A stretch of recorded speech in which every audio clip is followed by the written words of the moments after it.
Vamos agora falar sobre como lidar com o medo e com o nervosismo ao falar em público em uma situação de comunicação. Para isso, eu tenho que lhe informar que o nervosismo e o medo nunca acabam. E tem comunicadores profissionais que não falam sem esse friozinho na barriga, porque isso se converte, como você vai perceber nessa aula, na própria performance do comunicador. Mas eu separei para você aqui 10 causas do nervosismo e nós vamos fazer aqui tipo uma terapia. Eu vou falando e você vai refletindo aí se isso influencia muito, médio ou pouco na sua performance. Primeira causa, do medo, do nervosismo, é você não dominar o assunto, a falta de domínio do assunto. É uma variável altamente evitável. Por quê? Porque você normalmente estuda o que você vai falar. E você trabalha com toda aquela logística conceitual de elaborar o raciocínio que você vai desenvolver em público. O olhar alheio, o medo do julgamento do outro. Os meus alunos se queixam muito disso. Mas você está com medo do outro te julgando, até com razão, antes de um treinamento de oratória. Por quê? Porque você não sabe o que está acontecendo com o seu corpo, se você está falando de forma clara, se a sua dicção está boa, se os seus gestos, o seu olhar. Então, o fato de você não saber se você está acertando, logicamente, o olhar do outro tem um impacto maior na sua comunicação.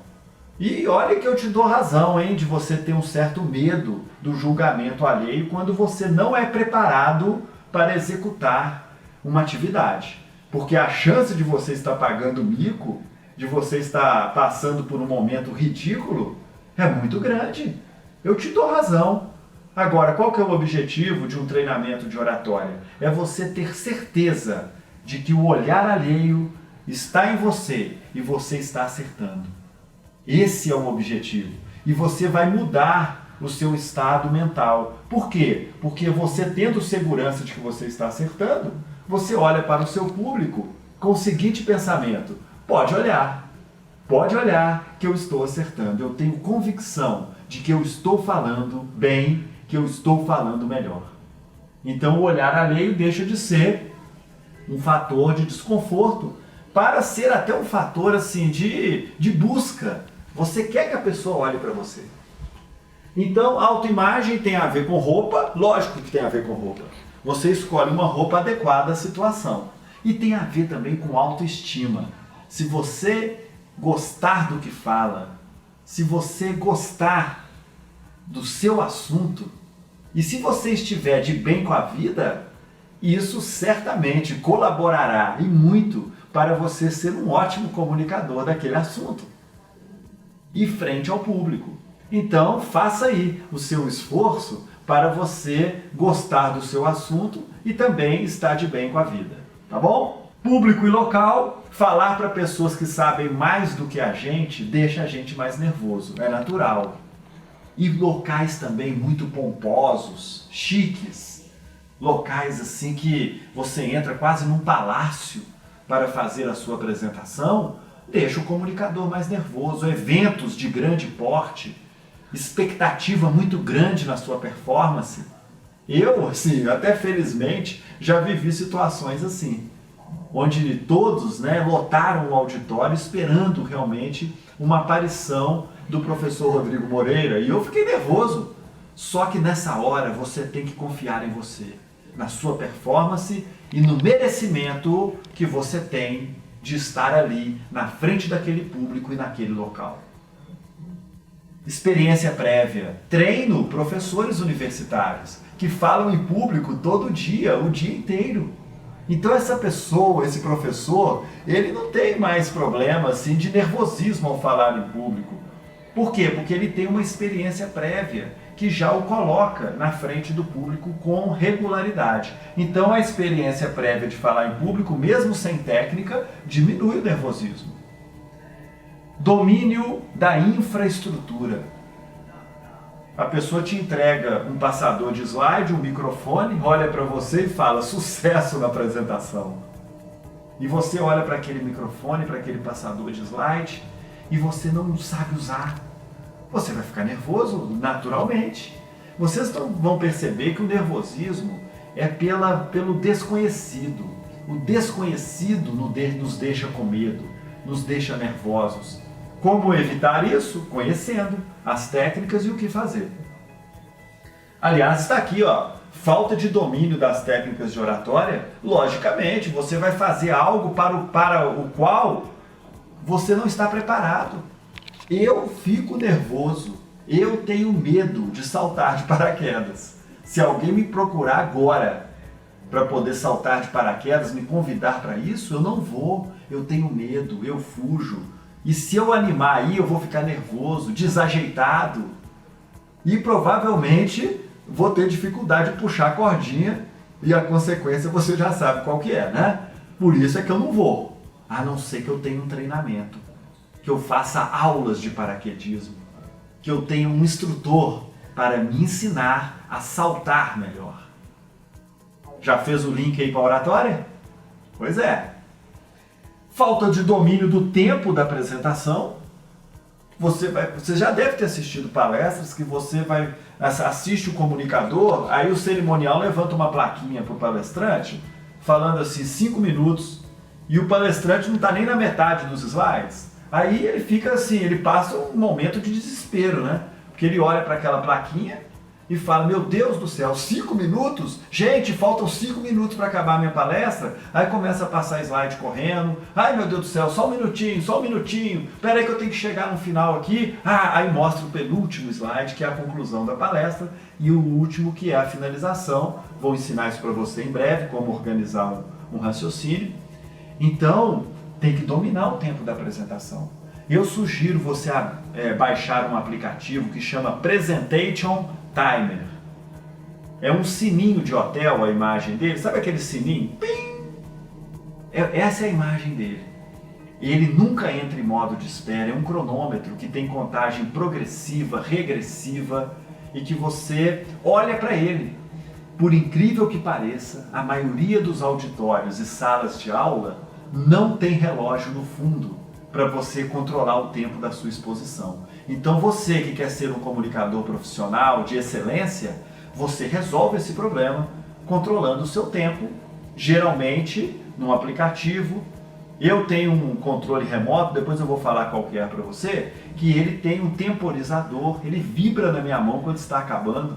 Vou falar no final desse treinamento. E, por fim, as duas últimas causas, tem a questão eu coloquei HF, que tem a ver com a herança familiar ou estudantil, ou seja, traumas que eventualmente o comunicador tem, seja da família que ofereceu para ele um trato um tanto quanto repressivo em relação à comunicação. Então aquela criança que o pai e a mãe mandavam calar a boca toda hora, que o que ele está falando é só besteira, não é assim? E aí cresce o menino, vira um homem ou uma mulher e traumatizado. Aí pode fazer uma terapia ou pode buscar uma energia dentro de uma certa herança individual, dentro do seu indivíduo, para poder superar aquele trauma e falar melhor. Mas, repito, se precisar da ajuda de um terapeuta, de um psiquiatra, fique à vontade, eles existem justamente para nos ajudar. Agora, para finalizar essa aula, eu quero desenhar para você aqui o gráfico do nervosismo. A maioria dos meus alunos, aqui está a apresentação, aqui está o nervosismo. A maioria dos meus alunos, isso é estatística minha, hein? 85% dos meus alunos, eles começam nervosos e vão diminuindo o nervosismo à medida que vão falando. 85%. 10% ficam nervosos o tempo todo e 5% o nervosismo ele aumenta a ponto da voz tremer e a pessoa desistir da apresentação, entregar o microfone e sair do auditório. Já vi cenas assim. Eu tive um aluno que me disse que uma colega dele desmaiou em sala de aula durante uma apresentação. Felizmente o grupo foi todo lá para frente na sala, seguraram a menina para ela não bater a cabeça no chão. Caso verídico, eu não vi, mas eu acredito no meu aluno. Ele me contou essa história. Ou seja, o nervosismo ficou maior e a pessoa desmaiou. Esse grupo de 15% pode precisar de terapia e pode precisar de um médico psiquiatra para tomar um medicamento para acalmar. Não vejo problema nenhum nisso, eles existem para isso. E, felizmente, você provavelmente está nos 85%. E o nervosismo que aparece antes do início da apresentação é igual ao colesterol, tem o bom e o ruim. O nervosismo ruim é o que bloqueia você. Você nunca aceita falar em público, de tão nervoso que fica, só de imaginar você na frente do público. Então o nervosismo ruim bloqueia. E o nervosismo bom? O bom é o que se converte, é o que se acopla, melhor dizendo, à concentração. Um atleta, quando vai competir, ele não está nervoso, ele está concentrado. Mas existe sim uma pitada de nervosismo. Uma final de Champions League, uma final de um campeonato importante de qualquer modalidade esportiva, é lógico que o atleta tem sim uma pitada de nervosismo. Mas ele sabe o que ele tem que fazer, ele é treinado para aquilo. Então, em última instância, ele está muito mais concentrado do que nervoso. E esse ponto do nervosismo, ele tem que girar aqui, ó, abaixo da linha da concentração. Se você ficar mais nervoso do que concentrado, você erra. Você é imaturo para aquela atividade. Você treme nas bases, né? Ou seja, você é júnior naquela atividade. Porque a pessoa que é experiente, que é craque, ela sempre está jogando bem. Por quê? Porque ela sabe o que ela está fazendo e ela controla a performance dela. Para finalizar, nunca assuma verbalmente que você está nervoso. Por quê? Porque o público ele não percebe com a mesma intensidade o que você está sentindo dentro de você. Então, controle o seu corpo, não assuma verbalmente e fale, porque o nervosismo vai diminuir, você sabe o que você tem que fazer. Então você vai tomar decisões acertadas em relação ao uso do seu corpo e do seu raciocínio para falar melhor.